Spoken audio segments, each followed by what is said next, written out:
Selamat malam. Mbak Widya. Halo, apa kabar? Hai Widya. Hai. Halo Bu Widya. Halo, Gimana sis? Mbak Farida. Gimana sih? Udah lama nggak sekolah. Baik-baik Bu Widya. Tetanggaan kita. Widya is my very old colleague from long time ago. Sejak zaman dahulu kala. Yeah. Okay, we have 20 participants here. Oh, we have 21. Welcome, Gracinta, also from faraway land. Okay, I think we're just going to start. All right, welcome everyone. Okay, it's already recording. Welcome everyone to the 4th meetup session from Arts Teachers Indonesia Forum. And this time we have Miss Pradnya, and she's going to introduce herself later on. But welcome everyone. Hopefully by this 4th meetup session, we will be learning something new, and we will be learning about becoming an IB assessor, yeah, and we have new knowledge to share with everyone else. Okay, I will welcome Miss Pradnya to share her. Okay, welcome. You can unmute yourself, Miss Pradnya, and introduce yourself. Thank you so much. It's been a great honor to be here, and I have been preparing for this session since a week now. The time I got to know, I don't know what am I going to do, frankly speaking. I am just here to share my knowledge as well as to learn a few more things from you guys. Definitely on our own platform, we all will be achieving a lot of stuff at our own end. So I'll try my level best to share as much as knowledge that I have. And coming to my background, I have been working as an artist more than a teacher. But since it is IB and since I have been pursuing IBDP, I think that's a great platform which has been offered to me 6 years back, and I've been literally been honored to be an IB teacher. And I just had given a thought that let's try this career to be a teacher and let's see what is happening. But frankly speaking, after being a teacher, especially an IBDP teacher, I got such a huge platform of learning, and with my students, I have learned a lot. I have explored a lot, and I think that is what is keeping me stable in this career, and that is what is keeping my spirit high to continue and to grow further. So thank you once again for inviting me. And you can see on screen that I've been doing some group shows and volunteership, and I have some shows coming up in February and March. And I've been doing some upcoming residencies also. Have attended these virtual workshop yesterday evening out here, and it has been a great honor to be speaking with great Indian artists and knowing a lot. So yeah, it's such a small resume to see. Would like to share my screen and introduce myself once more. Okay.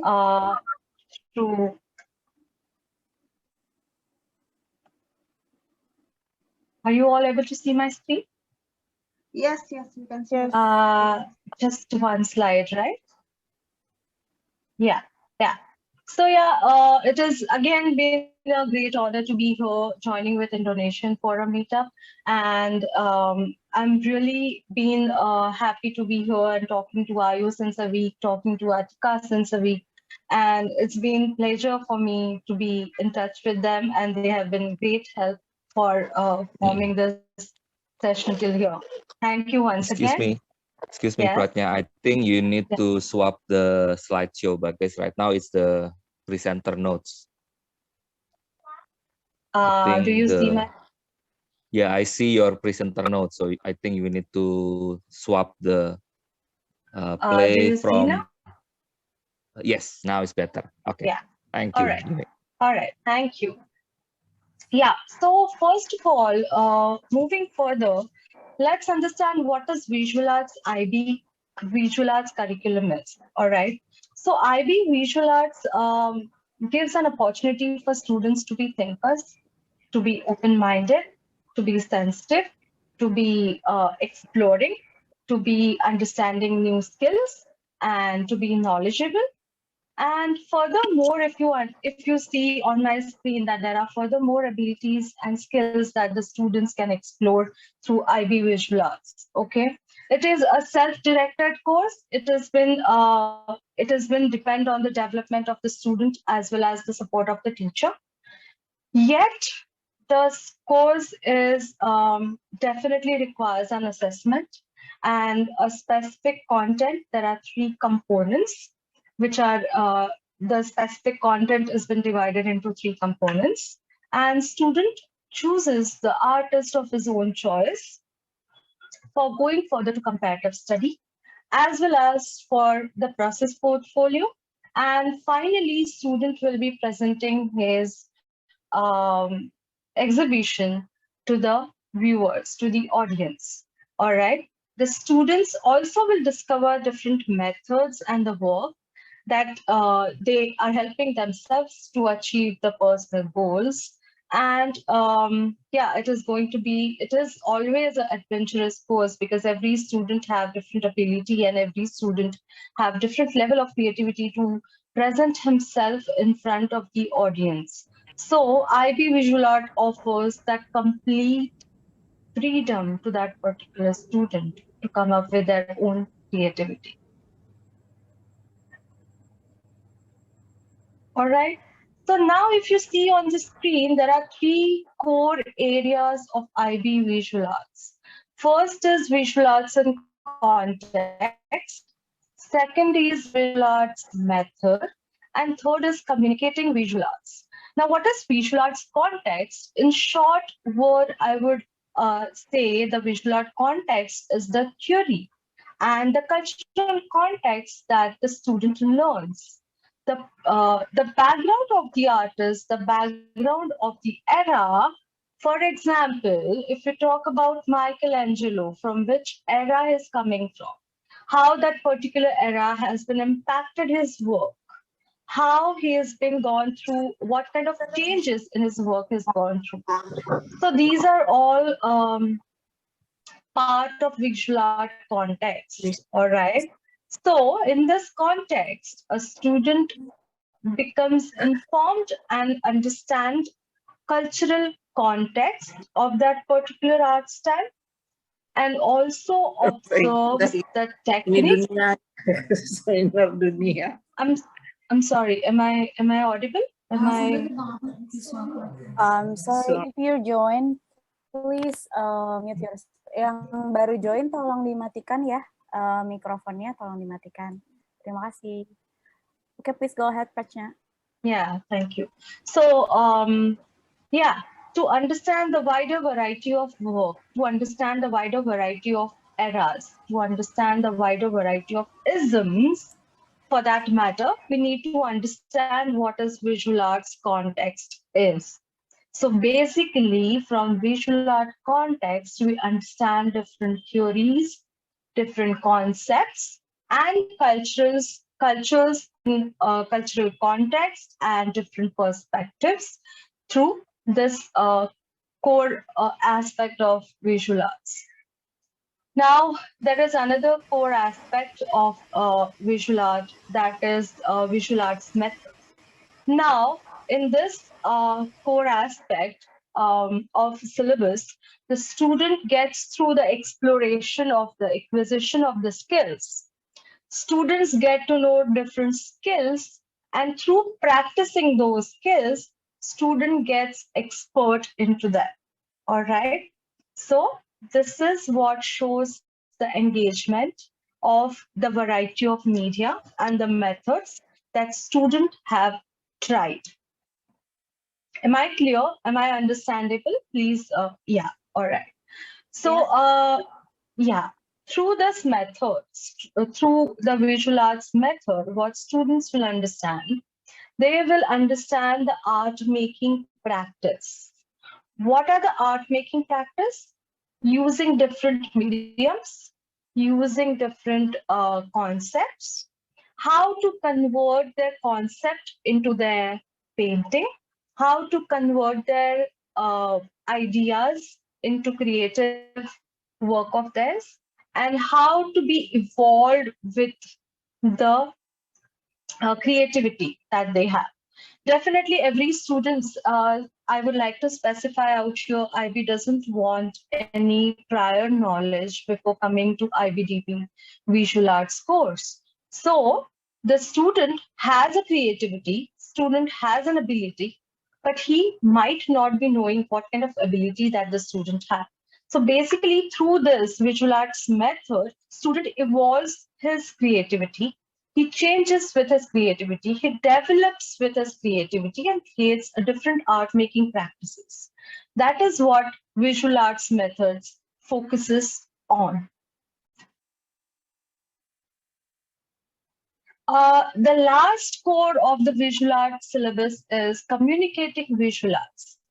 Basically, now if you see, first aspect, the first aspect of visual arts, I'm so sorry. Yeah. So first aspect of visual arts, core ideas, core areas of visual arts syllabus is visual arts in context. That is completely depend on the comparative study. It has been inspired to be a comparative study. All right. Visual arts methods has been inspired to be a process portfolio. And communicating visual arts has been inspired to become the core exhibition of the student, which they plan to do it as their IA at the end of the year. So this is how the visual arts syllabus has been divided. Yet the core remains the same in every component of visual arts, and they still talk about, when they talk about comparative study, they still talk about these three cores. So there are subdivisions of these core areas of visual arts. Coming forward, looking at the communicating visual arts, as I said, that it is exhibition part of the visual arts syllabus. It is an IA where students are expected to do the exhibition of the works they have developed throughout the 2 years course. All right. They require to be exhibited. They require to display it publicly. They require the works to be seen by the audience.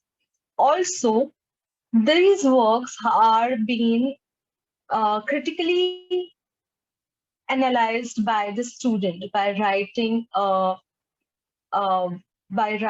400, 700 words of their critical analysis of the exhibition. All right. So we are concentrating today on comparative study. Since I've just focused on comparative study, we might go further with it. So yeah, how do we map a course when we plan as an educator? We plan the course in three components. We think of theoretical practice, we think of art making practice, and we think of curatorial practice. Now, these three, if you see, are also been depend on the core areas of the core components of the the visual arts syllabus. When we talk about the theoretical practice, it is completely depend on the comparative study. When we think of art making practice, it is process portfolio. And we think of curatorial practice, it is their exhibition, which requires the curatorial rationale, which has been written by 700 words, which I was talking about. So let's take a look at the activities which are linked to the core syllabus of both SL and HL. I hope you understand what is SL and HL. So SL is a standard level and HL is a higher level. The difference between HL and SL I will be explaining further. Right now, we'll just look at the activities which are linked with the core syllabus of IB. So when we talk about the visual arts in context, when we talk about the theoretical practice, it is just comparative study. You just look at this particular area as comparative study. This is as process portfolio and this is as exhibition. So when we think of theoretical practice, what have been expected under such an what are they expecting? They're expecting the students to examine and compare the works from different cultural contexts, and those contexts are being influenced to students. All right. For example, a student will be choosing two artists for comparative study, right, from different cultural contexts. Student is supposed to examine that work also. So that is what the examining and comparing, which is criteria A, B, C, and D. Sorry, am I audible? Ibu Ayu Suryantini, please mute yourself. Okay, Ibu you may Ayu continue. Suryantini. Thank you. Yeah. So coming to visual arts context, so criteria A, B, C, and D, which comes out here in examining, comparing the works of the artists the student have chosen. All right. Let's look at the second subcode of theoretical, which is comparative study. Just look at different techniques of art making practice, which is comparative study criteria F, and investigate and compares why different techniques have evolved and process evolved. So definitely students will be talking here in comparative study criteria F that requires to investigate and compare the students' own work, which has been used by inspiring the artist the student have chosen, and the techniques which are evolved and process are evolved. That is what is expected in visual arts methods. Now, when you talk about communicating visual arts, how do you think that communicating visual arts has been expected in comparative study? So students will be communicating through visual and written means. The content that a student writes into the comparative study, which goes into communicating visual arts.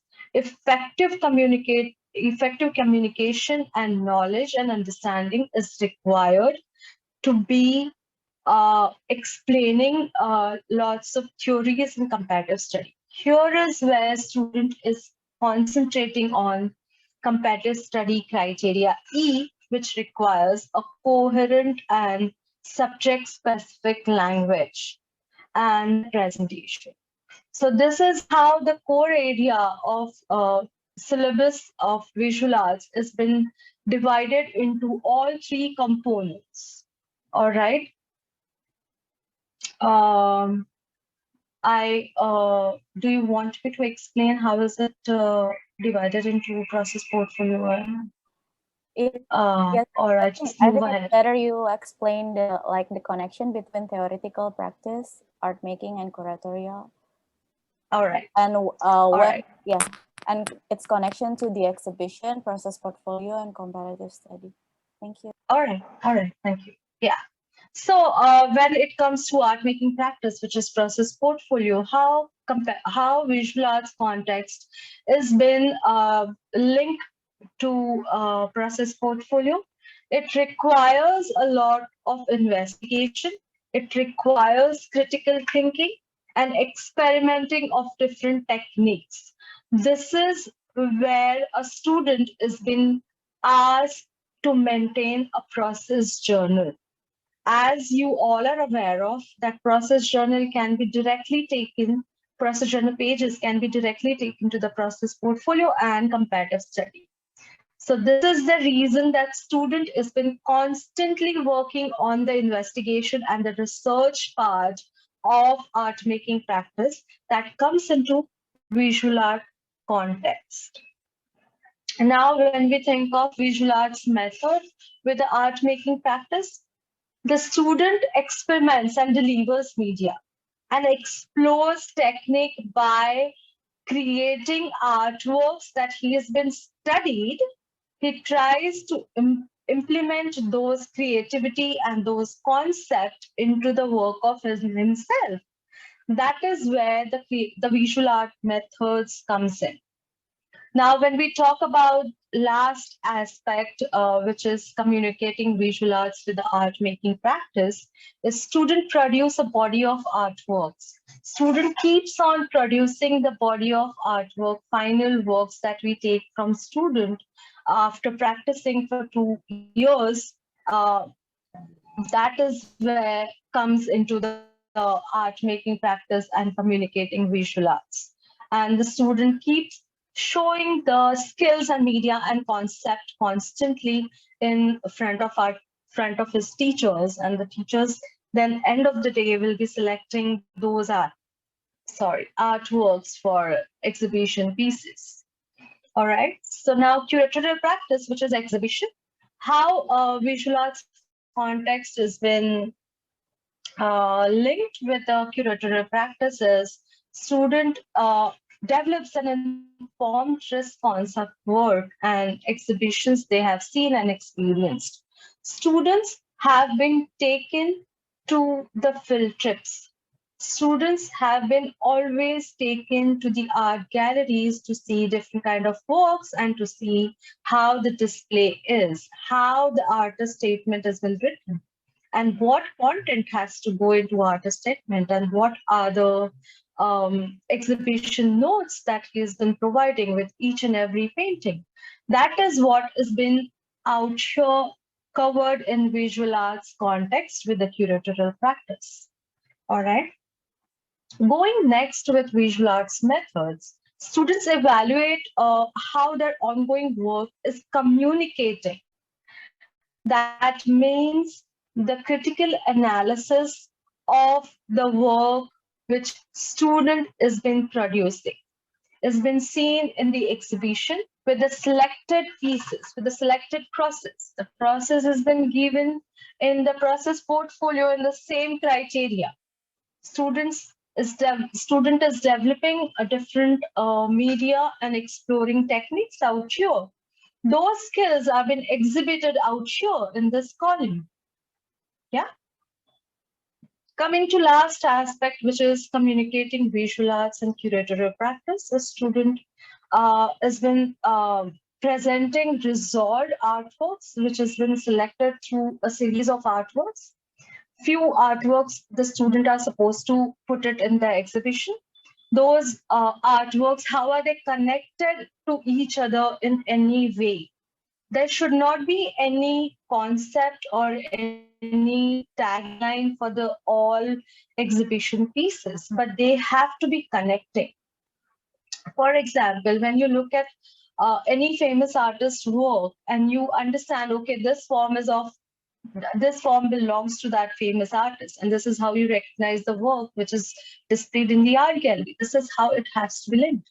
Each and every work has to be linked with the style, with the medium, with the form they're using, but the concept can be different. So there has to be a coherent work which has been displayed for the exhibition.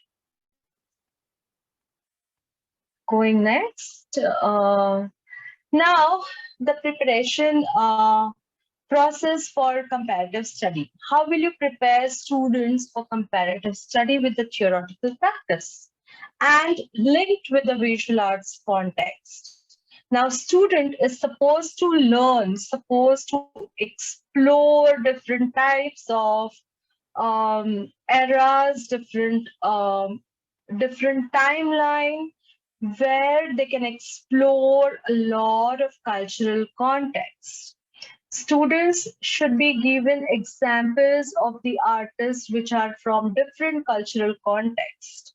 So, for example, when we take Cubism, when we are studying Cubism and we give example of Picasso, but at the same time, we have to give an example of another artist who is from different era and belongs to different cultural context. Now, I hope the cultural context has been clear to you guys, what cultural context is. If not, then I'll be going through the criteria, see in the next few slides, and you'll understand what I mean. All right, just to give a better understanding of cultural context means two different eras where the impact of the environment is different on the artist's work. So that is what cultural context is, and there has to be a critical methodologies. Critical analysis is everywhere in visual arts to make the art making practice little difficult for students, because that is where they struggle. That is where it becomes little difficult for student to cope up with. But with a critical analysis, student thinks from both the sides, from the artist side as well as to the audience side. So we understand as an artist, when you work, it is not necessary for all of us that our audience have liked our work, all right? But why they've not liked? That is what is being studied in the critical analysis in IB Visual Arts, and how the student is supposed to develop the work further, which is also coming into the picture in IB Visual Arts. All right, going further with the theoretical practice and visual arts methods, looking at different techniques of art making practice, investigation and comparing how and where different techniques have evolved and the processes involved. So for example, what is the process? What is the function and purpose of that particular painting, which is criteria B of comparative study? What is the function, where the painting has been produced, and how it has been impacted, and how it has been seen through the forms which artists have used in this painting? That is what comes into visual arts methods. So now theoretical practice and communicating visual arts. When we think of exploring ways of communicating through visual arts and written means, and making artistic choices about how to most effectively communicate knowledge and understanding. So basically, it is again criteria E out here. When you're communicating through comparative study, you have to be writing in subject-specific language and should be using a specific terminology for the examiners to look at the work and to understand what the students wants to explain in this particular area. All right, going through visual arts journal. Visual arts journal, as I mentioned earlier also, is a record of experience of learning, experimenting, their impressions, their reflections. It has been, in short, it has been a personal diary of visual arts for students, where they can mention anything and everything that is appealing and non-appealing to the students. All right. So that is what visual arts journal is, and how it helps comparative study to develop in terms of cultural context, in terms of criteria F to develop it, and in terms of explaining how the form works, which is criteria B, function and purpose.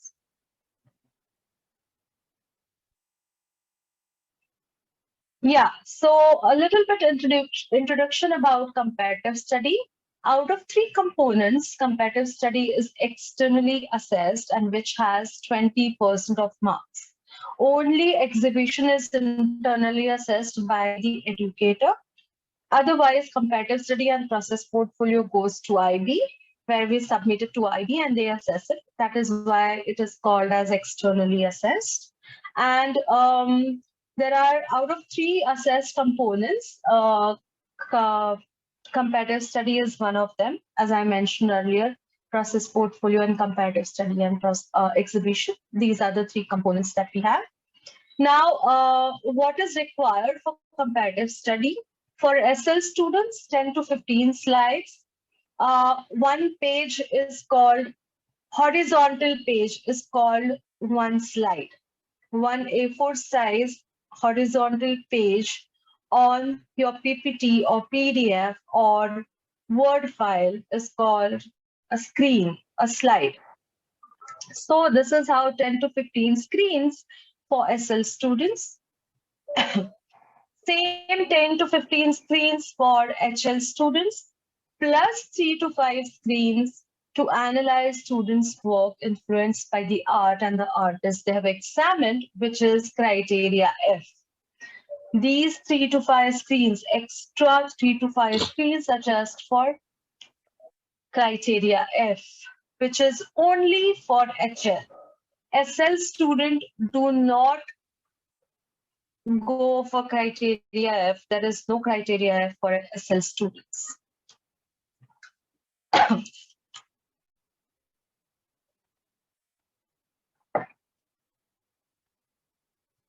Now, the screens which are submitted and examined and compared, sorry, has to have 3 artworks, 2 artists and 3 artworks. All right. Our student should minimum take 2 artists and minimum take 3 artworks.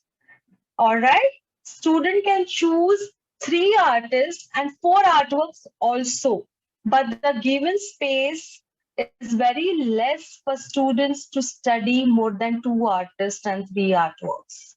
That's why it is better that you match up with the minimum requirement of comparative study and go further, choosing 2 artists and 3 artworks. And students also have to acknowledge the page with MLA citation and the date of their access to that particular site.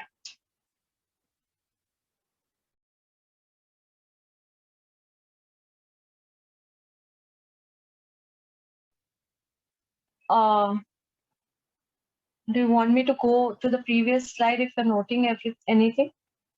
No, right? All right. So coming up to the criterias, comparative study criterias, these are the 6 criterias for HL and 5 criterias for SL. All right.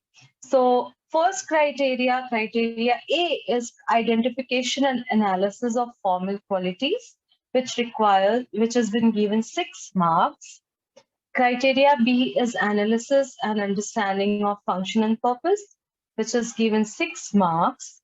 Criteria C is analysis and evaluation of cultural significance, which is again 6 marks. Criteria D, the comparison, making comparison and connection, which again has 6 marks. And criteria E, which is presentation and subject-specific language, also has 6 marks. When we go to criteria F, which is only for HL students, it is making connections to own art making practices, which has 12 marks. It is the highest marked criteria only for HL. So this is how in total for SL students, the comparative study is out of 30. For HL students, the comparative study is out of 42.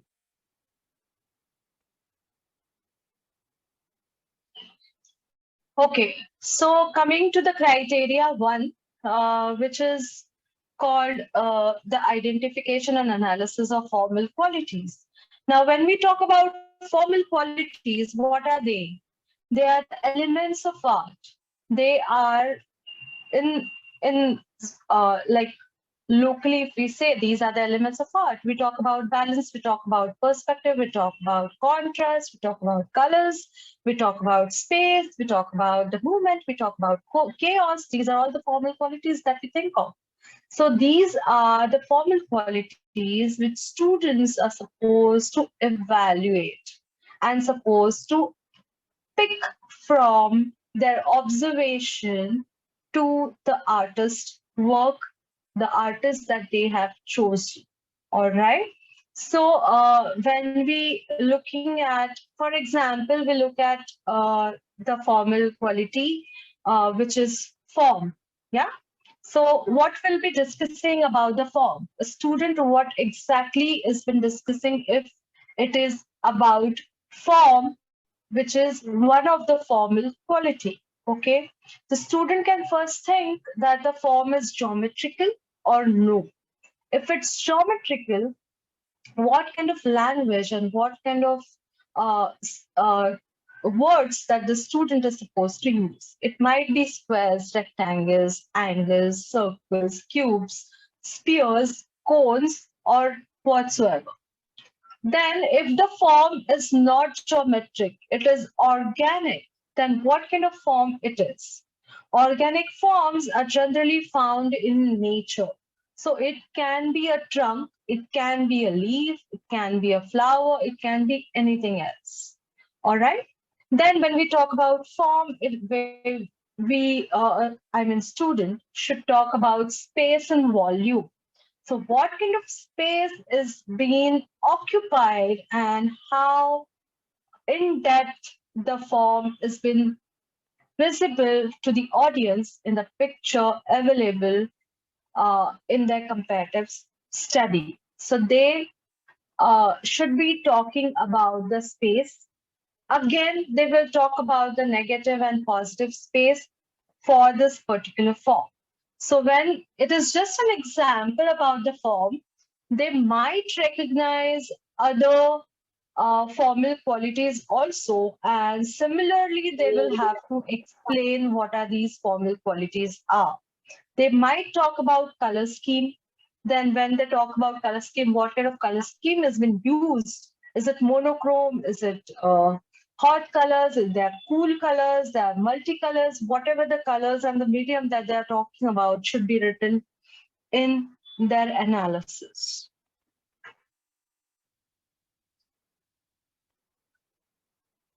Now, this is an example for your criteria A. The examples which I've used have been assessed by me, which have come from IB.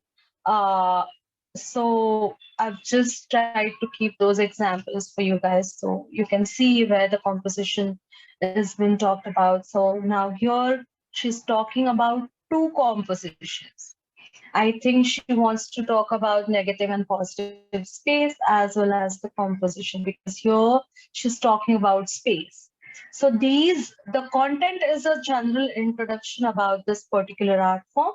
And here are the color, tone, texture, shape, object, line. These are the elements that she has been talked about, formal elements. And this is how it has to be explained in the comparative study.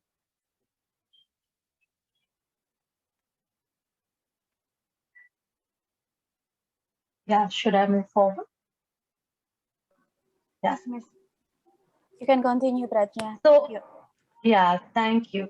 Yeah, so here is criteria B, which is analysis and understanding of function and purpose. Now, what is analysis and understanding? It is a really confusing criteria for students. Students don't understand unless the example has been given, all right? I am emphasizing here an artist whose name is Sar and would like to show a video to you guys so that it will be better for us to understand how this criteria works.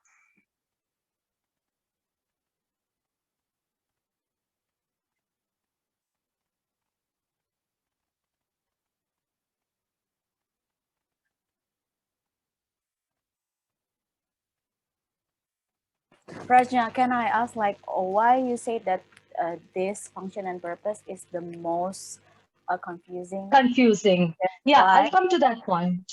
Yeah. Yeah. Thank you. So, all right, I'll explain it before I move forward. So, this particular criteria is confusing because students don't understand how to put their function, how to analyze the function which is there behind using this particular form. Now, this artist Sar has been used this particular form to explain what she's been gone through and what she's feeling. So unless the student do not research about the artist and do not try to gather the right information about this artist, he does not understand what is the purpose behind this particular artwork. So when I talk about analysis of understanding and of function and purpose, do you understand anything? Student is blank. you don't understand what is function and purpose is. How does this form work for this particular artist, and what is the purpose behind this elements to put together and create this assemblage art? What is the function and why is it required? What does it reflect? And what story does it tell? That is what is important to understand what is the function and purpose behind this particular artwork.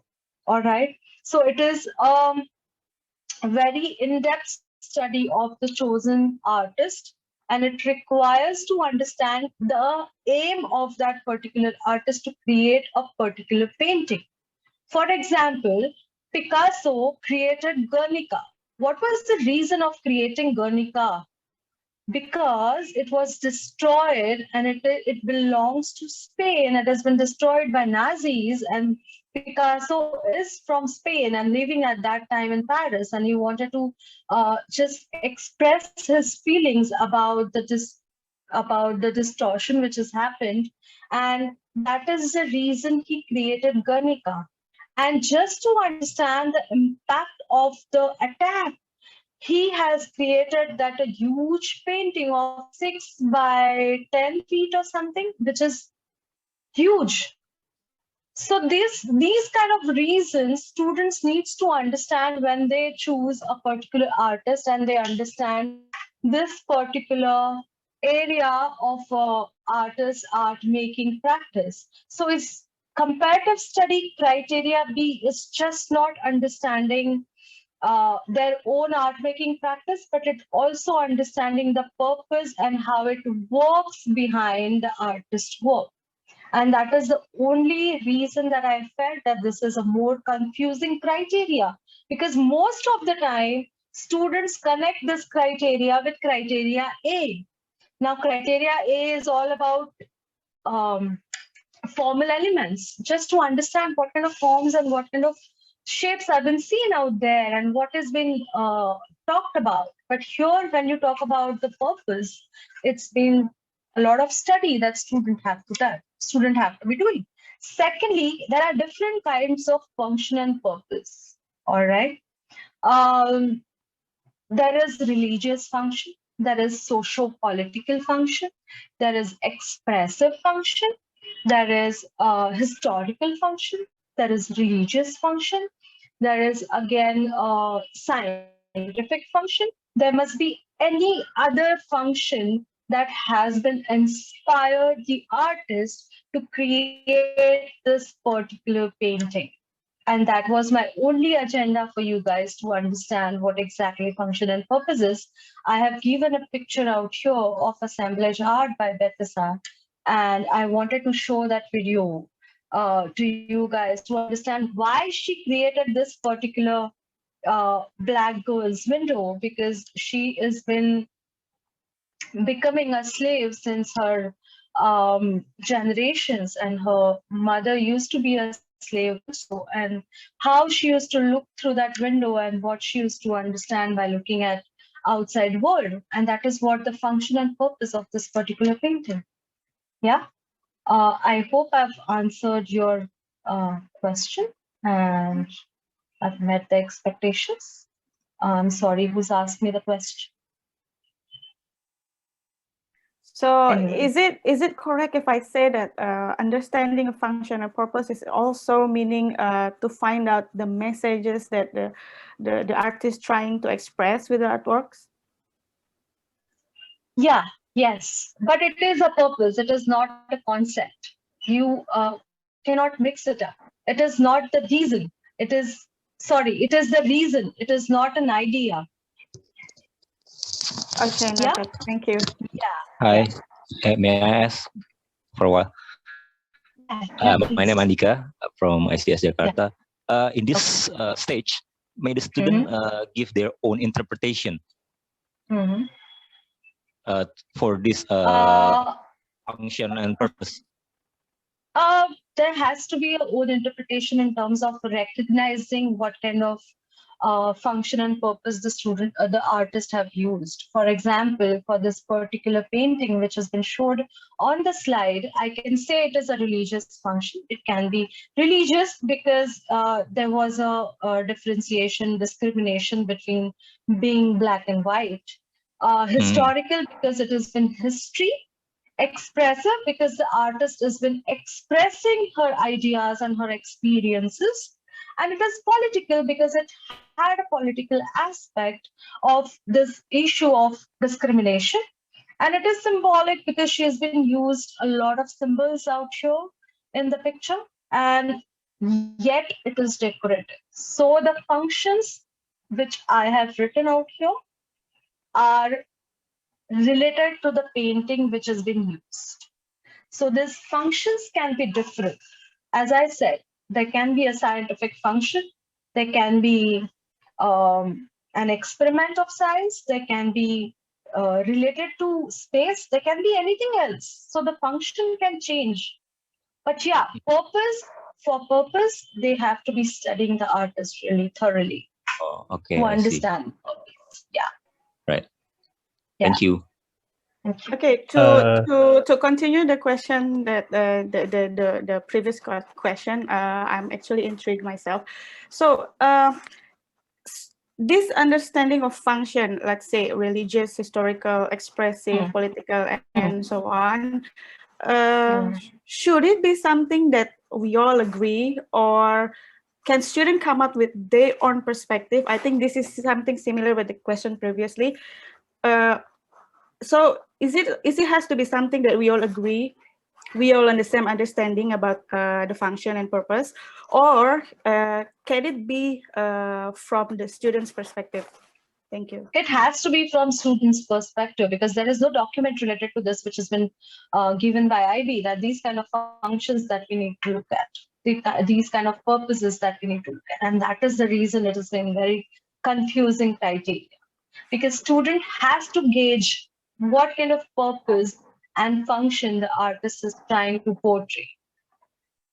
Totally agree. Thank you very much. Yeah. Yes, Yeah. yes. This is a really very confusing. As you said, it's really true. And then after that, Yeah. on the other stage, criteria, is it? I mean, sometimes many students like repeating because they studying more about the artist, right? On the Sorry, what is the Andika. Sorry. Sorry. Sorry Yeah, everyone. I mean, Maaf ya semuanya. Andika, sorry banget. Kita mesti lanjutin dulu karena ini baru Okay. masih ada C, D, E, sama F. So Right. there's still 4. Sorry ya. Yes, Sorry sorry banget, for Andika. everyone.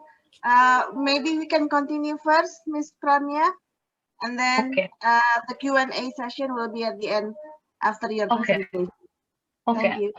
Okay, I'm sorry. I think you get a better idea when I'll show you the examples of the comparative study criteria B.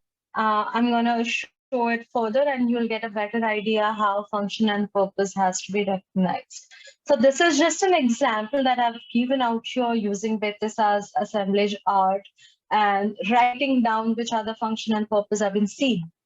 All right. So I'm just moving forward to the slide. When you talk about masih Ibu Nori Paramita, tolong dimatikan mikrofonnya. Oh yeah.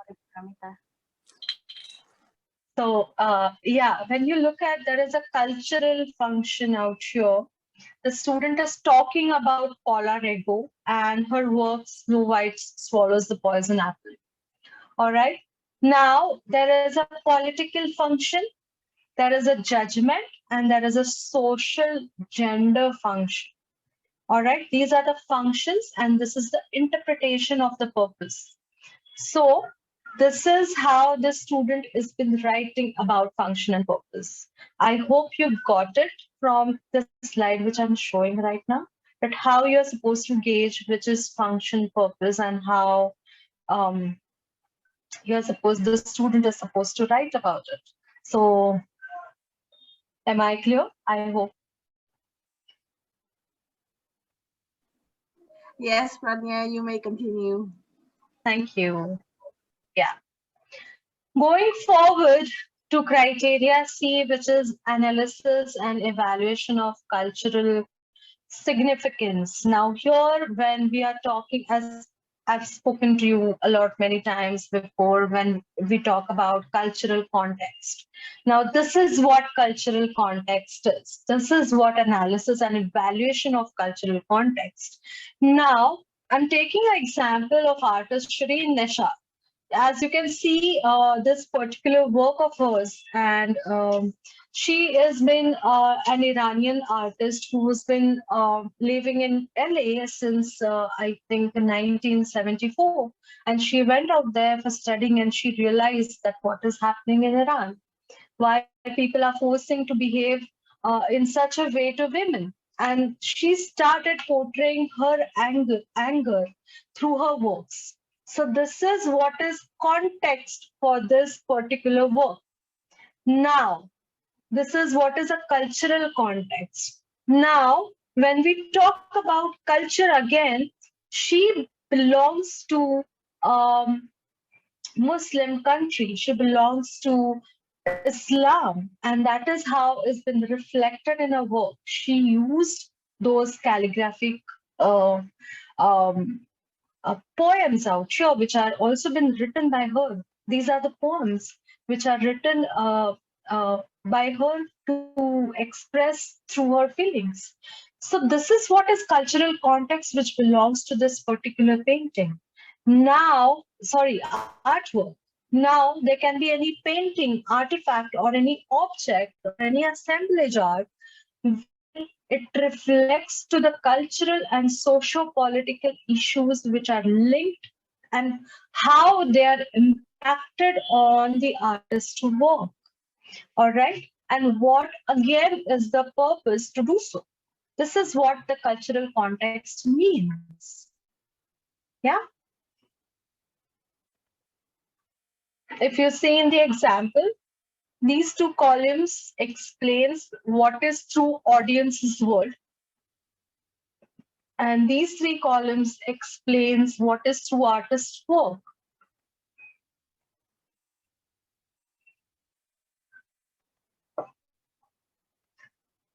Now, in audience's word, the student have tried writing how it impacted, how the artwork has been impacted through the environment, and how the artist has actually been working on that particular, how being impacted by the environment and how to reflect on the canvas.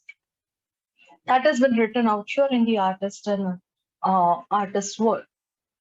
So this is how the cultural context is.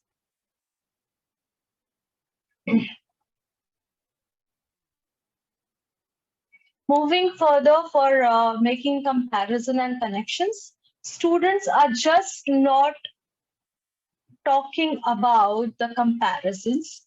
Students are also talking about the similarities and connections that they find. Now, connections cannot be visible or easily available.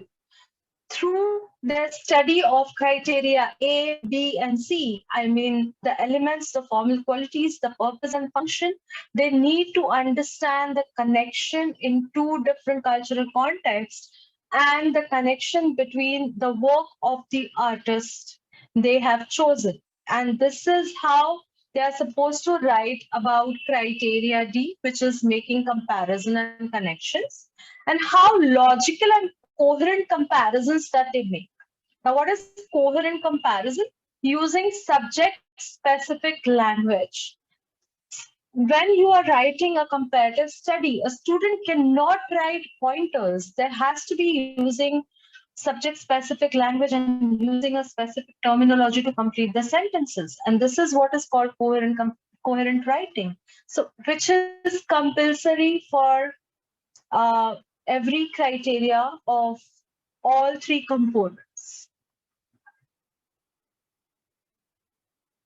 So this is an example of their comparative, their comparison.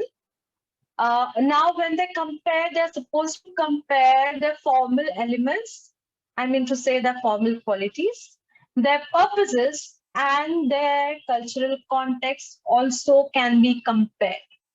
just not the technique, just not the medium, just not the style, but also the elements, their function and purpose, and cultural context also has to be compared.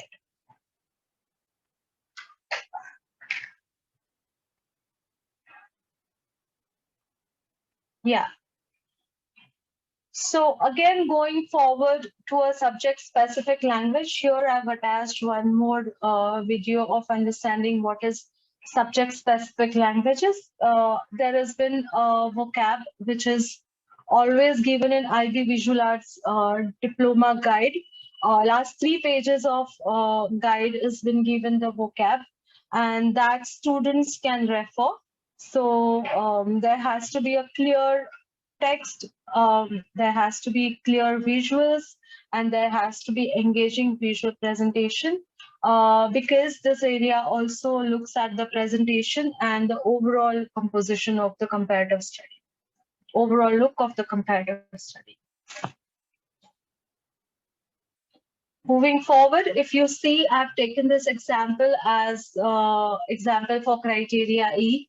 You see the words used: Renaissance, Dadaism, postmodernism, and Dutch Vanitas, and this is all are just an example of understanding of comparative study criteria E. But when you read these paras, you'll understand why these criteria has been matched, because the student has been using subject-specific terminology, and the presentation, I think it's the visuals are clear, and the naming of the painting and the citation is also clear, and that is the reason the student has been. By the way, the student of all the criteria's example which I've been showing has got full marks for comparative study, like not full, but she's lost a little bit of mark in criteria F. Otherwise, A, B, C, D, she's got full marks. Coming to criteria F, making connections to own art making practice. Now, when we are making connections with the own art making practice, students are supposed to be influenced by the artist they are choosing.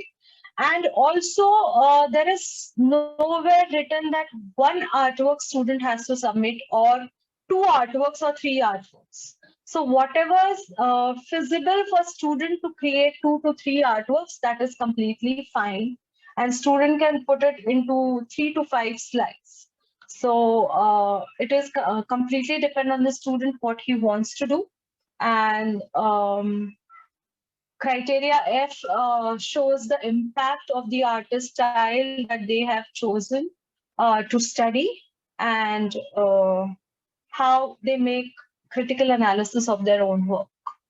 Student is not supposed to compare the artwork.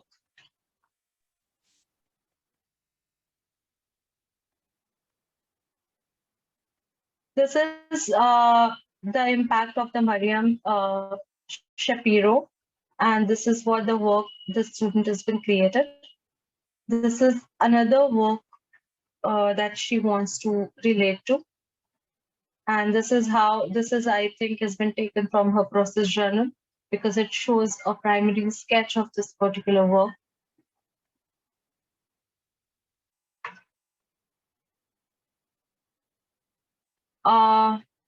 Coming to the tips, how to predict comparative study criteria marks, and how we are supposed to move further while grading. So there are the columns which I have divided into 5 to 6, 3 to 4, 1 to 2, and 0. When it's 0, it's completely nothing written for that particular criteria. So when we talk about 5 to 6 marks, it provides a consistent and insightful, informed analysis of that particular criteria, which achieves 5 to 6 marks. All right. So as I said, there has to be a coherent writing, there has to be informed writing, there has to be a consistent and insightful identification of the analysis, not just of formal qualities, but the analysis of function and purpose, and the analysis of cultural context has to be coherently written and have been achieved this 5 to 6 marks. And this is the table which is created by understanding the comparative study criteria. This table is nowhere available in the guide, but yet I would suggest you one more thing while assessing comparative study, always keep the guide handy because it gives you a better idea how to assess that particular work with the strands which are available in the guide. So if the criteria, I'm aware of the criteria, but each and every strand is not being memorized by every one of us. So it is better to have a comparative study criteria in hand to understand whether the student fitting into 5 to 6 category or 3 to 4 category or 1 or 2 category. Now, what is 3 to 4 category is, it is largely descriptive, but not that informed in compared to 5 to 6 category. All right, it is underdeveloped. It is not fully developed. And that is what comes into 3 to 4 category. Okay. Secondly, when coming to 1 or 2 category, it is completely superficial. You will get to know while you experience the comparative study examining comparative study. That time you will come to know that what exactly I mean, because when it's superficial, you get to know that, okay, this is what is, anything is written, this is what not relevant to the artwork which the student wants to talk about. Sometimes there are 2 to 3 lines written in each criteria, which you can't go for. All right, now one more thing I want to mention out here. If the student have mentioned at least one sentence for each criteria, then the student fits into 1 or 2 categories. And then it goes further by the content the student have written. So when there is nothing, absolutely not a single line of that particular criteria, then it goes to 0. When there is little bit, like 1 or 2 sentences of that particular criteria, then it goes to 1 or 2 category. When there is informed but underdeveloped influences, then there is 3 to 4 category.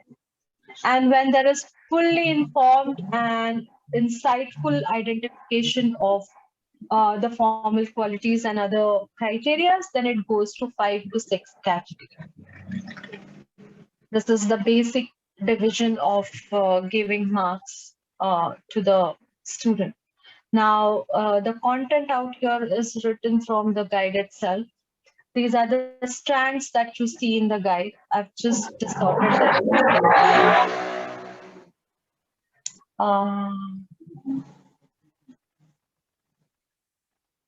Yeah.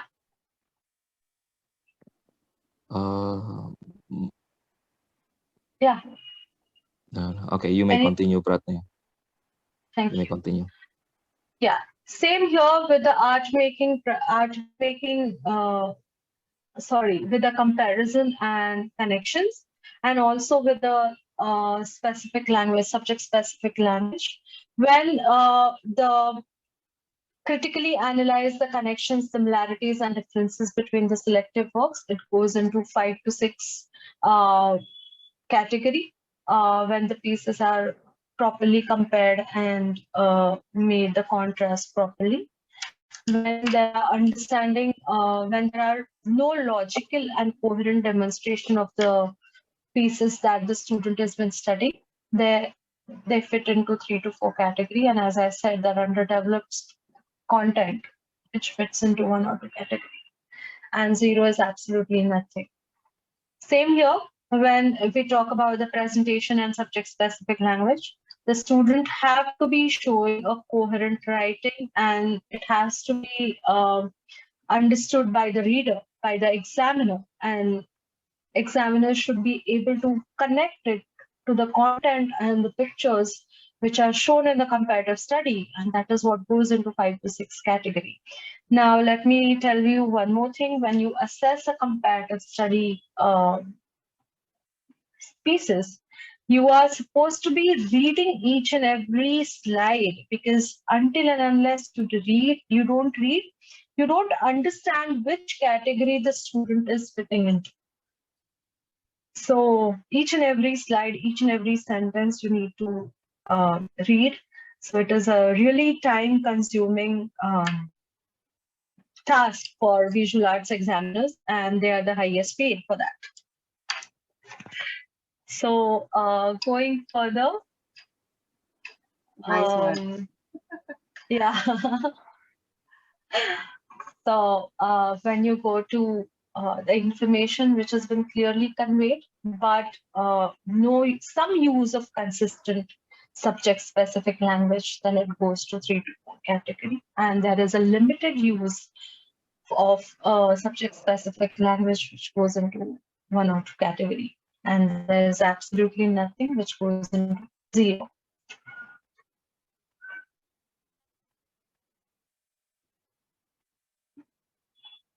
Now, the criteria F is just for HL students, which shows the consistent and insightful evaluation of the outcome, which shows the impact of the artist, and the analysis which evaluates to an extent of the pieces of the artworks the student have studied. It goes into 10 to 12 category, which rarely happens. Now, the student example which I've sent you, she's got 10 marks after submitting 3 artworks for criteria F. She just got 10. So which happens, but rarely happens. Yeah. Then when it goes to comparative study, which, when it goes to making connections to the adequate connections, to the adequate quantity, it goes into 7 to 9 category. All right. That means enough to understand, okay, this is criteria F. Now, for 10 to 12 categories, students have to be extraordinarily putting the artwork and extraordinarily explaining the artworks. But it happens, let me tell you, the student, they do. But adequately informed, it goes into 7 to 9. Sorry. When it is consistent but incomplete, which goes into 4 to 6. And the connections are superficial, as I said, 1 or 2 lines, which goes into 1 to 3 category. Sorry, 1 to 5 category. Sorry, where am I? Yeah. And then 0, and there is absolutely nothing. Sorry, 1 to 3 category. When there is 0, there's absolutely nothing. There's not even a single sentence has been written by a student which goes into 0, but it rarely happens, because we have to give 1 or 2 marks to the criteria where at least 1 sentence has been written. Sorry. Now, this is the example for criteria F. Once more, these are the shoes which has been created by the student influencing the artwork which has been given out here. And there are some pieces which are taken from her process journal.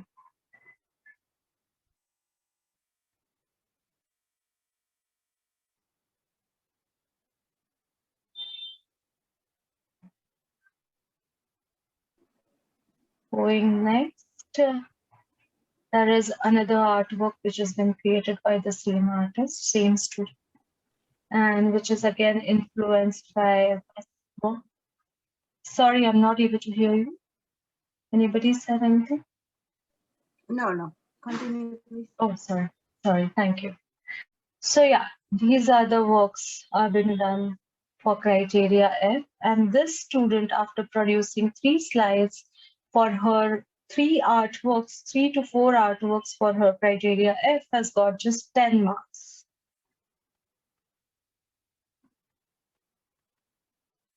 Yeah, this is what the example that we have seen. This is again criteria F she has created by influencing from this artist and the different artwork.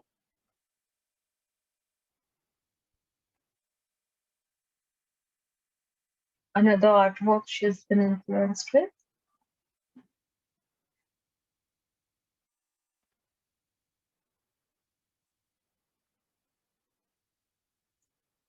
Now, again, coming to the point where we can talk about how to assess comparative study. So when we talk about the formal qualities, when we talk about criteria A, to what extent a student has to demonstrate.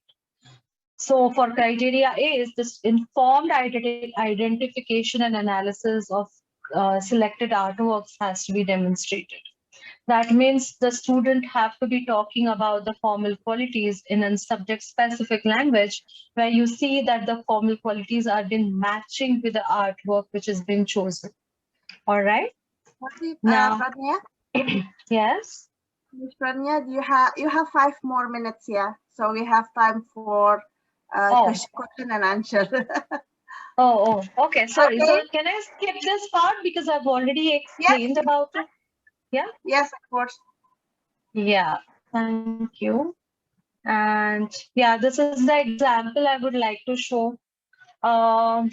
This is a comparative study example of an SL student, because I've shown you the example of HL student. I'm showing you the example of SL student where the student have chosen 3 artists and has been awarded the highest marks again. This is artist 1 where he is matching with criteria B and A. I've marked your criteria A as well as criteria B, if you see, because I need to read the whole thing and I need to understand which criteria the student has been matching in this particular slide. So going forward, this is the second artist the student have been studied. And here, if you see the subject-specific language, I've written criteria E. The proper and in-depth analysis using subject-specific language with criteria A and B has been matched out here. This is the third artist where student has been talking about. Again, here criteria A and B. So the format of HL student, which I've showed you, is not a compulsory format. There is no compulsory format has been provided by IB for comparative study. So even these kind of formats, student can write, student can achieve criteria A and criteria B. All right. So here, the student have been used criteria B and have tried to understand what are the purposes and how does it function.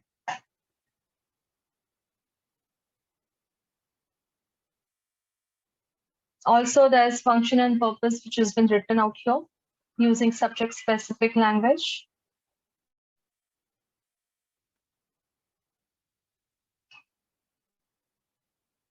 Also, there is criteria C, if you see out here cultural context, when the student is talking about 1900s and 1942 and other years, 20th century, there are some years as well. And she's also talking about traumatic and influential global events. That means criteria C is also been achieved out here. Here is criteria B for artist number 2.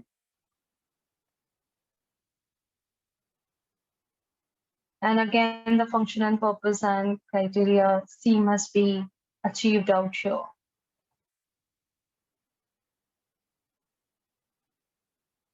This is artist number 3, another artwork.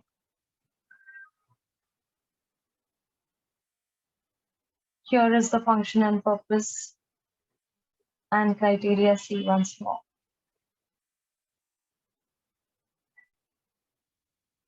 And here is the cultural significance. Once more, the student have tried to put it in 3 columns, and he tried to make us understand what are the influences happen to that particular artist.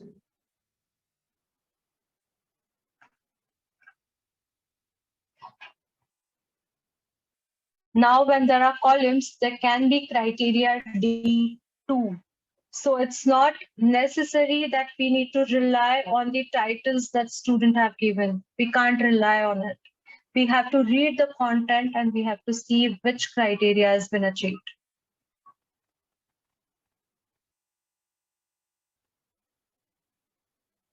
This is criteria D. The student have tried to make the comparison of the formal qualities.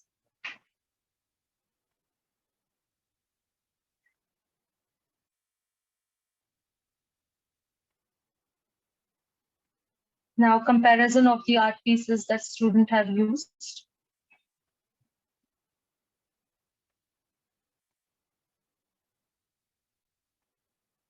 Thank you. Thank you so much. Thank you so much. Okay, I believe everyone is excited to ask their questions. But before we go into the Q&A session, I would like everyone to turn on their camera because we're going to have a photo session. Okay, so please turn on your camera, and may I ask Miss Rary to help me take the camera? Yeah, sure. There are 2 pages, so please be patient one by one. Yeah, we're going to have to smile a long time.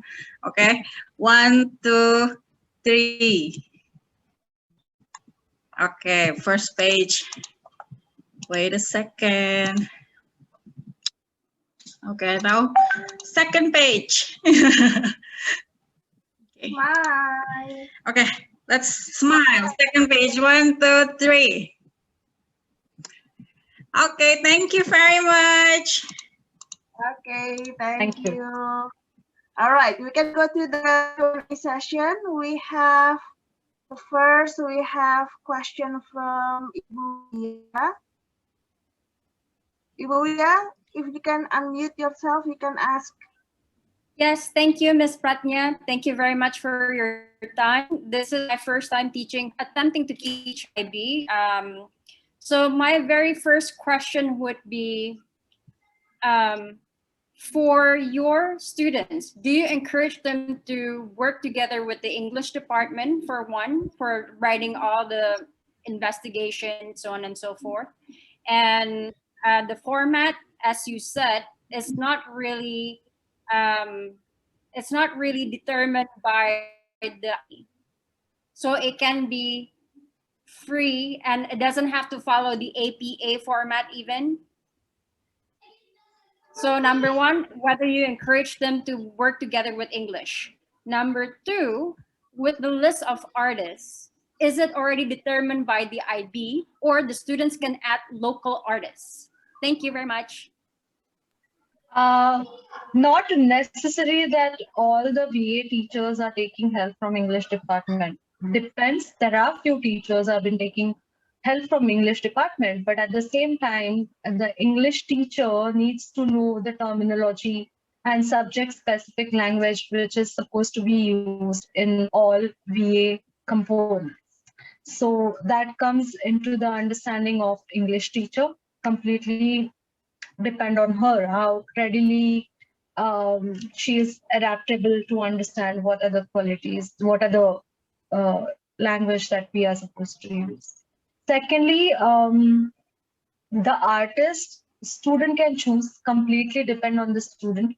Teachers can help them to understand which artist is appropriate for them and their style. So it is completely dependent on the student and teacher relationship, what kind of artist they're supposed to.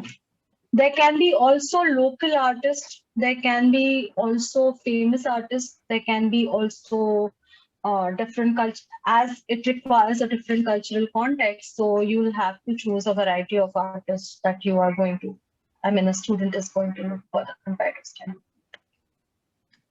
Does it going to impact the grading? I mean, it's really different compared to an English-speaking country to ours. So then maybe the teachers is not really well equipped to vet the students' writing. And then there's also questions regarding the global issue. So would that actually impact the grading from the IB examiner? Do you understand what I'm saying? Basically, Yeah. Right. Sorry, thank you. No problem. Yeah. So there does not making any kind of difference, any kind of impact to the artist, to the examiner to see a different kind of global impact of the artist or whatever you are saying. But yeah, definitely as an examiner, we have been tired seeing Picasso, we have been tired seeing Edward Munch, we have been tired seeing few animation artists and few artists which have been repeated, and there has to be a same content. But yeah, if the student belongs to kind of a country you belong to, I would suggest please go for local artists, that the even examiner will get to know a different cultural context that exists. And we have been studying artists from Eastern, like we have been studying artists from China and mostly China and Japan. So we have not seen the other side of the world, frankly speaking, by assessing the same artist. We have been tired. So yeah, but at the same time, the coherent writing and the matching with the criteria, which is must. Even if you take artist which has not been studied before, it does not make any kind of impact on the examiner unless the student is making the connections, student is achieving the expectations from the criteria. I see. Pradnya, Thank you very much. Pradnya, can I add into that? Yeah. I think I would just want to share my experience on about teaching it from a student with what I call learning English as a secondary language, because that's the case, especially in mostly Indonesia. One of the principle for IB is all teacher, no matter what subject, are language teacher. So it is our responsibility as IB teacher to teach language, regardless, no matter background, whatever background. And that's what we are taking the moment we start teaching IB. We have to teach them language. So I think that's one principle. Yeah, that's probably one thing that I would like to add. Thank you, Pradnya. Yeah, that is absolutely true. Absolutely true. Only difference is every subject needs to have a subject-specific terminology. That is the only difference that is there. So, yeah. Anyone else? Okay, we have another question from Pak Dika. Silakan, Pak Dika. Andika. Hello. Yeah, hello. Sorry. Just now I want to ask about the repetition, but it's already clear. This is a new question for the criterion F. You mentioned that many students like creating 3 different artworks that's inspired by those 3 artists that they analyzed before. But how about a student creating only 1 artwork, but it's really inspired by those 3 styles of art or artworks that the students already analyzed before? How about that? Is it giving them a disadvantage or how? It is not going to give them an advantage unless and until, as I said, the student is making the connections with the criteria. Because creating the artwork which is inspired by the artist that student have chosen is, it is going to be a difficult task for the student to make it explain that from exactly which part of the painting the student has been inspired. So for example, one artist has been using a lot of textures and the other one is using a lot of forms. How the student is going to get influenced with both of them and creating what level of artwork, that is going to be a little difficult for students. So just to make it simple, just keep it simple and just let the student meet the criteria. I would suggest not to achieve something which is out of box for comparative study, because it has been put it into a box of the criterion. So we can't literally think out of the criterias. So that is what I need to explain out here. Yeah, because it's also limited by the number of pages, right? If we creating more artworks, that means we will need they will need more pages to explain about how deep the influence will be. Yeah, exactly. Have you ever have experienced that getting that kind of papers from students? Like not at all. So it's Not one at of all. them creating created 3 artworks. Okay. The student might create one artwork, influencing just one artist. Student cannot be influenced by all the artists he's studying, because it will be difficult for the student to explain what concept also they are focusing on. So, because I've been teaching how many years I forgot, but almost all of my students they creating only one artist, but get inspired both by those 3 style. So let's say, for example, Picasso, and then after that another local artist, they're using what do you call one, texture and everything. At the end, the student created like Picasso style with cubism, but has texture on it.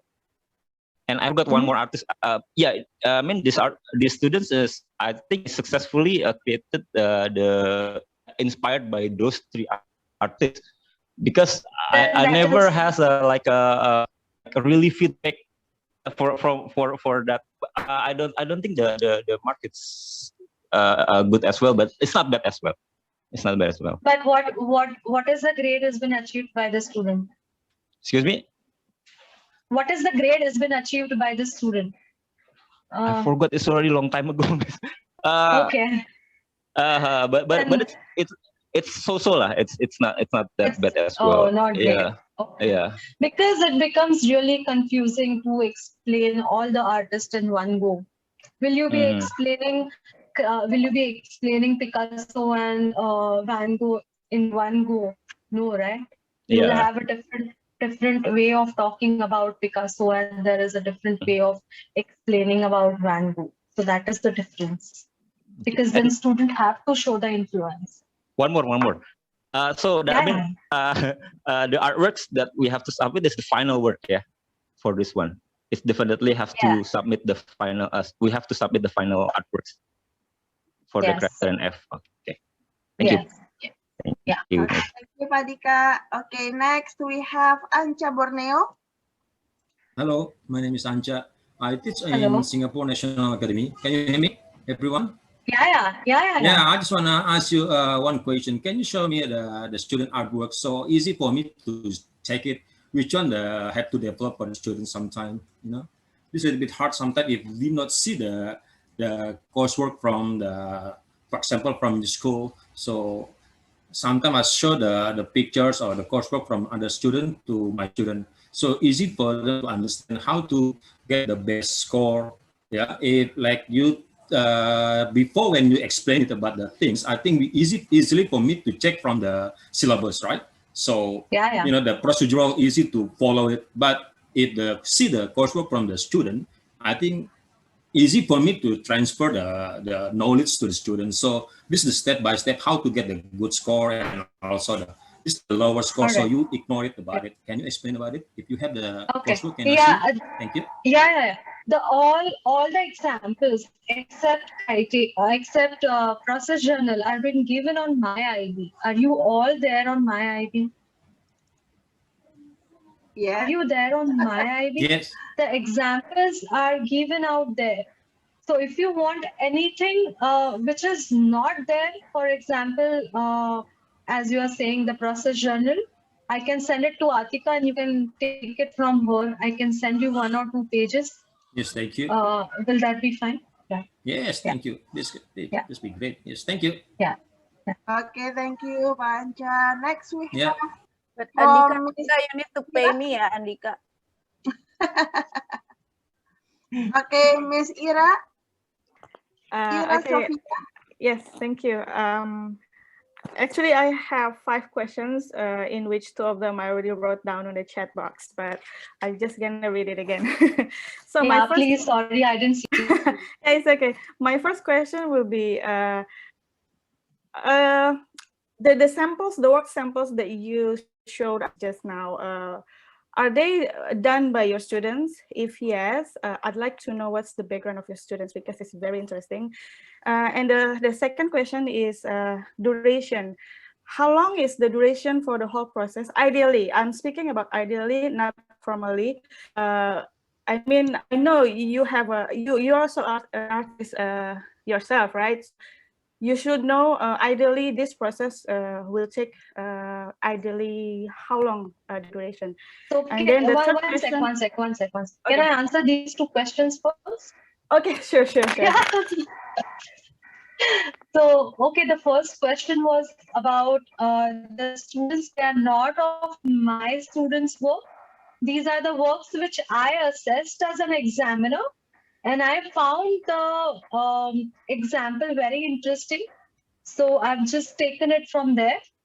Secondly, the duration, if you talk about, it's the course which I have studied in my college is of 5 years, and IB is expecting it to be completed in 2 years. So frankly speaking, VA students are being very busy. They have to be constantly thinking about VA. They have to be constantly thinking about the creativity, and they should be absorbing by their environment so that they can create something which is, coming up with good interest. And if you talk about the timeline that you want me to talk about, the timeline, if you want to say, is first year, all 3 components should be, I think, introduced to them. And then you can use the break time, the summer break or winter break, whichever break that you get, the vacation, that break time for your comparative study completion at home. Because they cannot complete the artworks at home, which are going to be submitted for their exhibition. So they can do their comparative study at home during the vacation. So once for the second year, when the school reopens, you will have the comparative study in your hand to assess with. And then you can concentrate on other 2 components, which are process portfolio and exhibition. So, yeah. Okay, thank you very much. So, yeah. Okay, I will read the other question. So, which is related to the one that you just mentioned just now, which is exhibition. I just need to know in IB, is it compulsory or optional exhibition? Because I noticed that some of the students might not be comfortable in exhibition, but they like to make an artwork, but they just don't feel comfortable to exhibit. So, is it compulsory or optional? That's my first one. Sorry, the third question. And then the next one is, in your opinion, what is the proportion ideally in terms of individual works and collaborative artworks? And then the last one will be, is there any specific stages in difficulties level in terms of art techniques and mediums that being used by the students, because you don't really mention it in details in the art methods and techniques. So in IB, is there any difficulties levels or stages in that case? Thank you very much. Yeah. First of all, the exhibition is compulsory because it has been internally assessed. The exhibition pieces will also go to IB, but the marks also, which are given by the teacher, will also go to IB to assess. So the 2 components which are externally assessed, which are not assessed by the teacher, which are the comparative study and the process portfolio. And the third component, which is exhibition, which is compulsory component, will be assessed by the teacher, the school. And those marks are called as predicted grades, which will go to IB again. They will see all the predicted grades and the comments which you are given, and they will again assess it, and they will try to match those predicted grades, and the final grades will come. It is how it, I mean, this is how it functions. So yeah, exhibition is compulsory. I have forgotten fourth question, so I will answer your fifth question first. Okay. And then again, you tell me which is your fourth question is. Okay, sure. So there is no difficulty kind of a thing. Like we as an artist, we have to assess like what kind of medium could be difficult for student to go with. All right. For example, if we talk about watercolors, in how many years you could try watercolors by your own? There are few artists still struggling with acrylics because acrylics is comparatively new medium. There are few artists like us who are comfortable with oils. So we have to understand through our experience that which medium that we have to start with. I start with watercolors because I feel if a student can work in watercolors, because they can work in any media. Because watercolors requires the proportion of the pigment and water appropriate. So I personally think watercolors is the medium which students have to start with, and they can go further. Yeah. Okay, understand. Thank you very much. Can you come up with fourth question, please? Okay, it was in your opinion, what is the proportion between individual works and the collaborative artworks in the whole process? There has to be individual work. There cannot be a collaborative process. There cannot be a collaborative work because exhibition has to be conducted individually. Marks will go individually. There cannot be collaborative works can happen in visual arts for DP, even for MIT. Yeah. Okay. Unless it's an activity. Okay, thank you very much. Thank you. Okay, we're gonna have to go faster because we only have until 9 o'clock. So next one we have from Natalia Galu. Natalia Galu, are you still here? No. Okay, so sorry? She's no longer here. She's got Okay. Okay, from Pak Aryo then.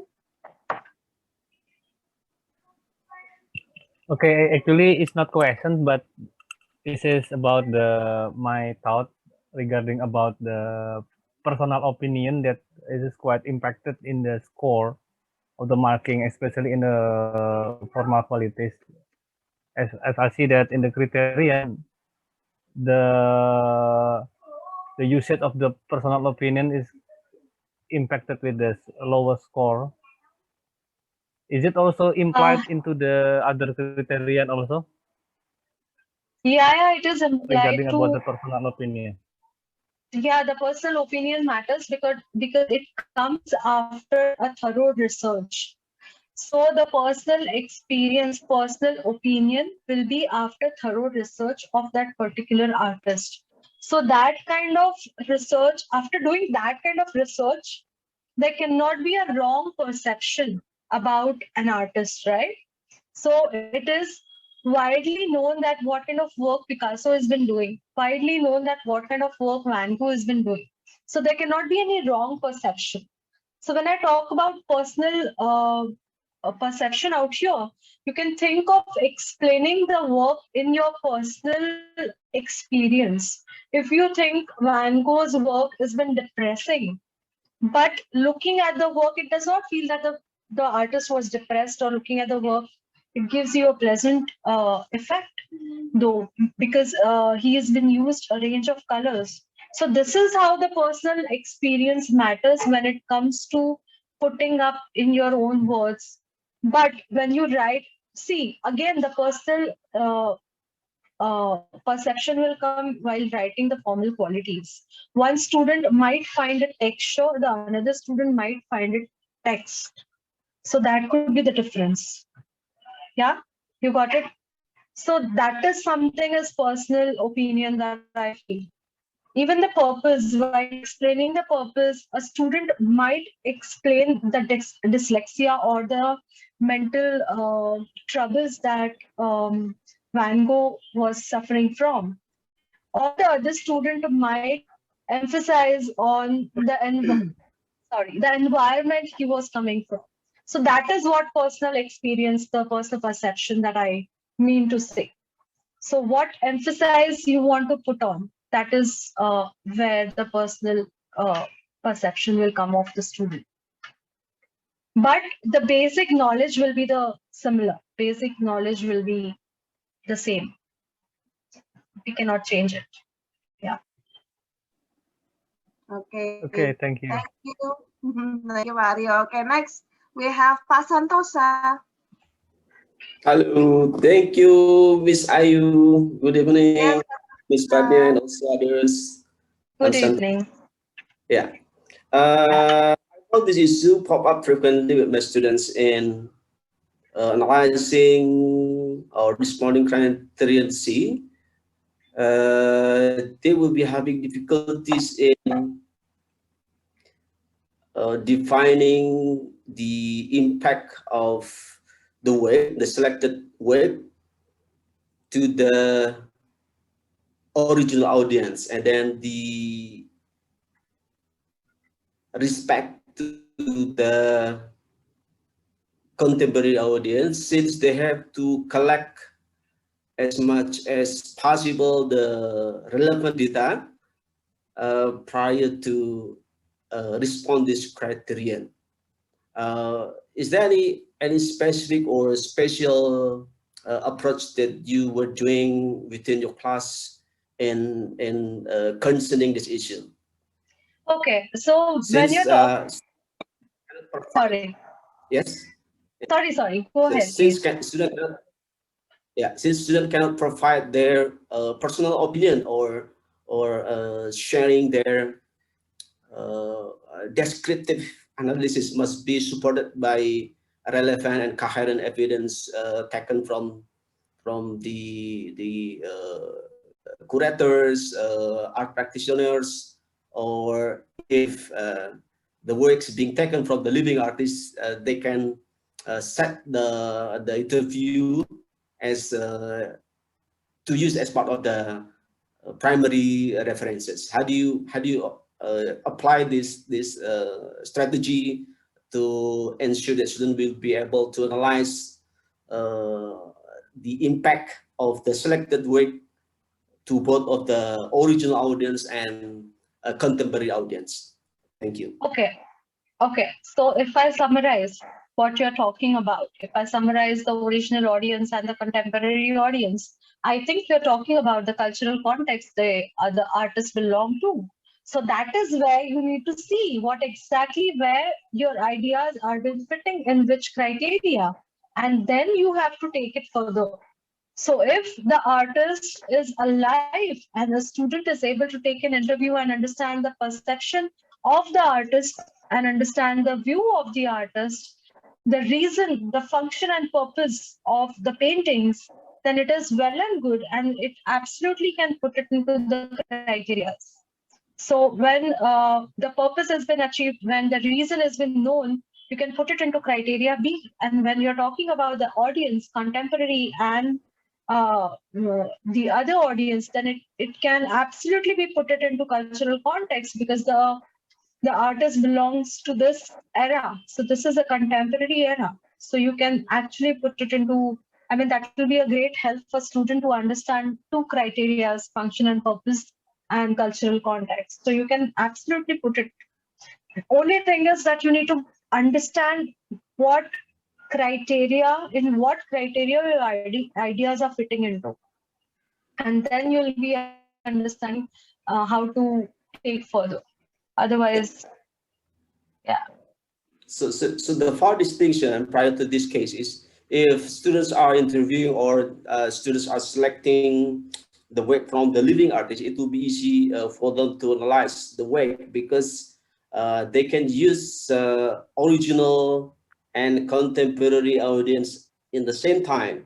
But in case they selected the work from the Renaissance period, which is quite hard to get the resource, and what's the effect of this work? What's the impact of this work to the contemporary audience? How do we solve this? No, I won't say that both the artist has to be a contemporary artist, because you require two artists which are from different cultural contexts. So it is when the artist from Renaissance period, it is widely available everywhere what has been Michelangelo doing and what is the other artist has been doing. So it is widely open. There are several books, there are several sources from where you can gather the knowledge.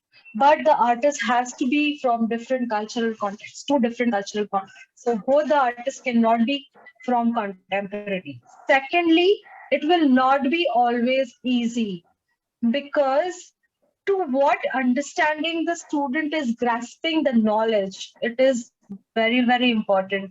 And again, even if the knowledge has been grasped, how you are supposed to put it into that particular criteria, that is also important into a subject specific language. So nothing is easy. Thank you. Oke, Pak Dika tunggu ya Pak. Wait, Pak Dika. We have from Mas Bey. Oke, makasih Pradnya. Thank you, Mbak Ayu, for Pradnya. Sometimes one thing that the topic of tonight session is how to assess comparative study. A lot of people forget that they also need to see from the other end of the assessment, which is from the examiner. And sometimes it is easy to forget that examiner are mostly our teacher as well. Examiner are also human. And the process, I remember when I'm doing examining, sometimes one of the most challenging stages is actually how to post seeding, pass that seeds and pass that qualification. And there are times that we have to kind of like understand what our, because above the examiner, there's also a senior examiner where we have to kind of follow their direction. From your experience, what would be your most challenging experience in meeting your own assessment, your own assessment understanding, and what's the senior examiner? Because again, in art, the element of subjectivity is very strong, and then how to understand, because that's always my struggle in understanding what I see based on my experience, and also what the senior examiner see as well. Thank you. A very good question, very challenging question. Secondly, I want to mention out here is the qualification stage, I feel, is the most difficult, because you pass it in the practice and you don't understand where are you standing exactly. And then suddenly qualifications come and you fail. So one solution for the same which I got is, I take screenshots of the comments, of the marks, and of the seats which I'm getting, and I compare to them. If one of the qualification is right, then I compare that qualification with the other qualification, that what kind of marks I should give and what kind of level of understanding that student has been showing, and then I try to give that marks. And that is the only solution that I find, because even I have failed several times. And when the email comes from the senior examiner, and then luckily I've got all senior examiners which are very understanding, and they literally have taken me forward. But it does not happen every time. There has been also a time where I had no papers to check because I did not pass any of the qualification. So the solution which I got this year itself, that I should take the screenshot and compare my comparative study seats which have come before, so that I will be able to at least match the qualifications and previous marks which are being given by the senior examiners. I think that is the only solution, and your understanding. Yeah. Which part of the assessment, like, is it the criteria, or is it the language, is it the function purpose? Which part that usually, from your experience, that are mostly difficult to assess? And then also regarding with the seats or the process itself. Can't say which part of the criteria that which is difficult, but it is only about reading. You need to have a lot of patience to read each and every sentence, and lot of focused attention which is required. So you never know. Like I showed you the SL students work right now, sometime back, where there was no division between formal elements and function and purpose. So basically, I had to read whole content and give the mark. So that is what the focus and the attention is required the most instead of the criteria. And that is what is sometimes difficult because we have children playing around. We are at home. We have certain responsibilities at home. So you never know what will come up and what will disturb you. So most of the times I go to cafes and sit. Yeah. Thank you so much. Yeah.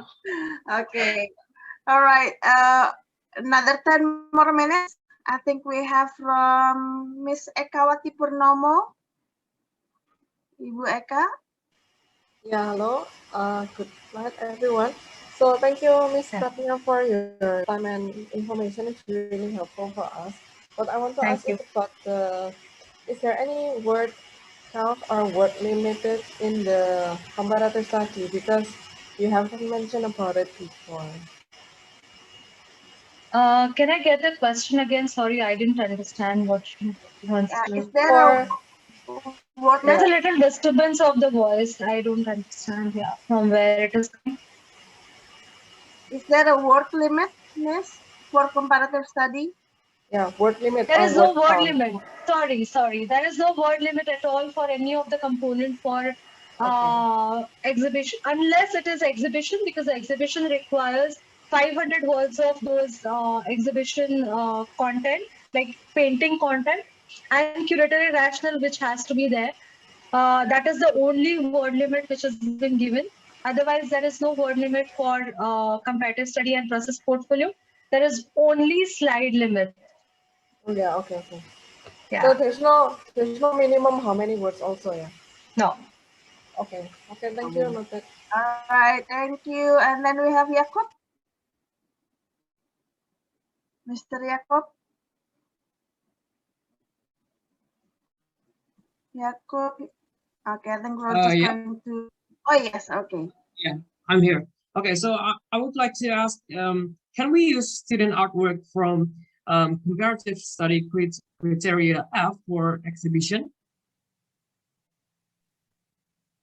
Yeah, double dipping is allowed.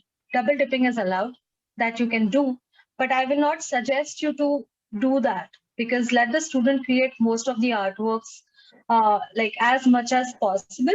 So if you can put it different, because the artworks which are going into comparative study should be influenced by the artist he's chosen for the comparative study. Whereas exhibition requires the coherent study which has been shown throughout the 2 years. So double dipping is allowed, but I will not suggest you to do that. Okay, thank you. All right, we have Pak Guntur. Pak Guntur Timur, silakan.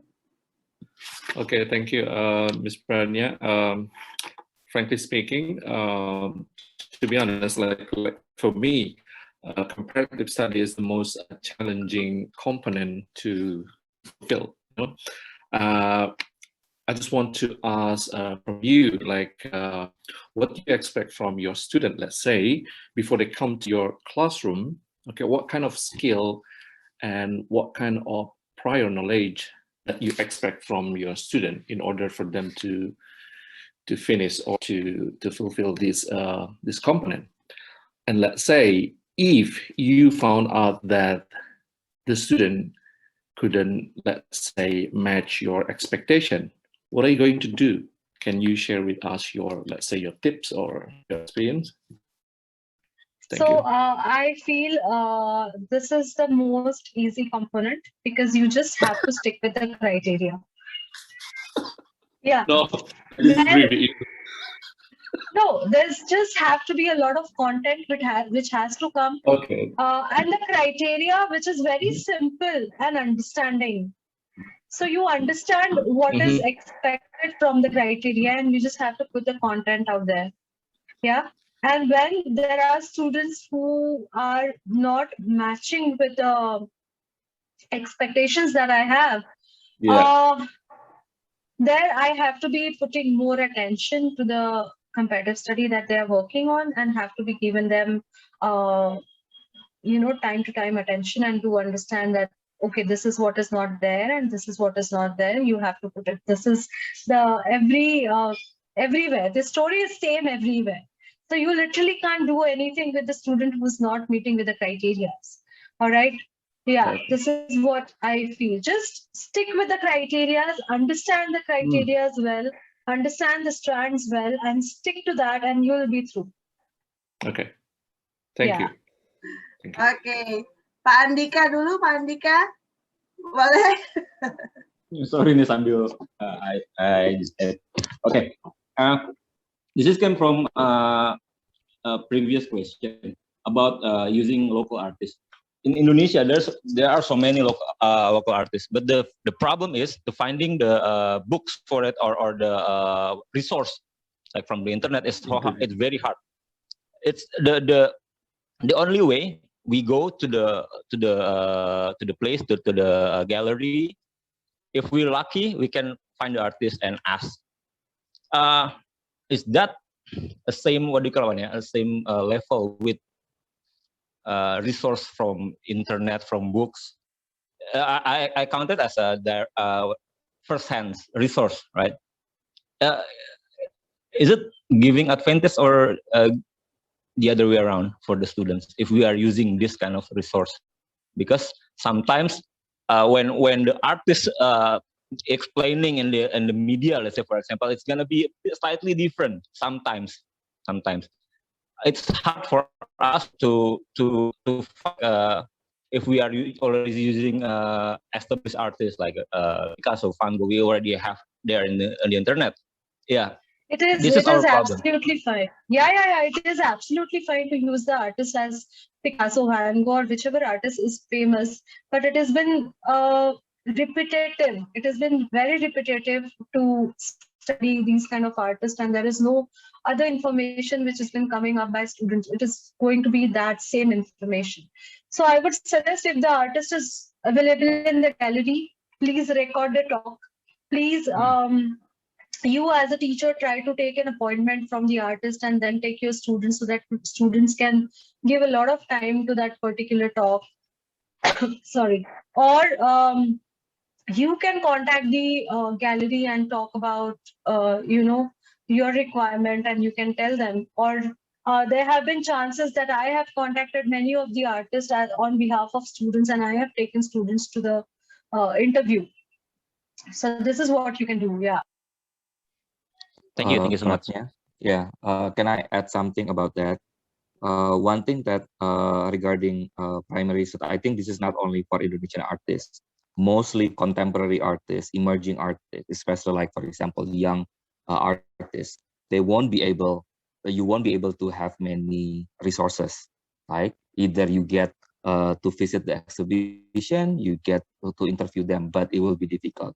One thing that I would suggest, you have to discuss with you need to talk with your librarian if you have, because this is the same case with other subject area, or like, for example, extended essay, where student, one part requirement for DP is the student need to have a good research skill. This is a good ATL skill, that part of the goal for IB student, because you need to see how do we approach this young artists. We cannot approach them the same way like we approach old master, because and even with the old master, we cannot approach the common knowledge, the common internet sources the same way like we do as an art student, because it could be very different information as well. So that's why we as an art teacher, we need to develop their research skill as well. Thank you. Okay. I'm sorry, but it's still very exciting to talk about, but we have to close the session. Thank you so much again, Ms. Pradnya. Thank you for your sharing. Thank you, everyone, for joining the fourth meetup. Thank you so much, and we will see you again next time. Thank you. Thank you so Thank much. you. Bye Thank you. bye. Bye-bye. Thank you. Bye Thank everyone. you. Thank you.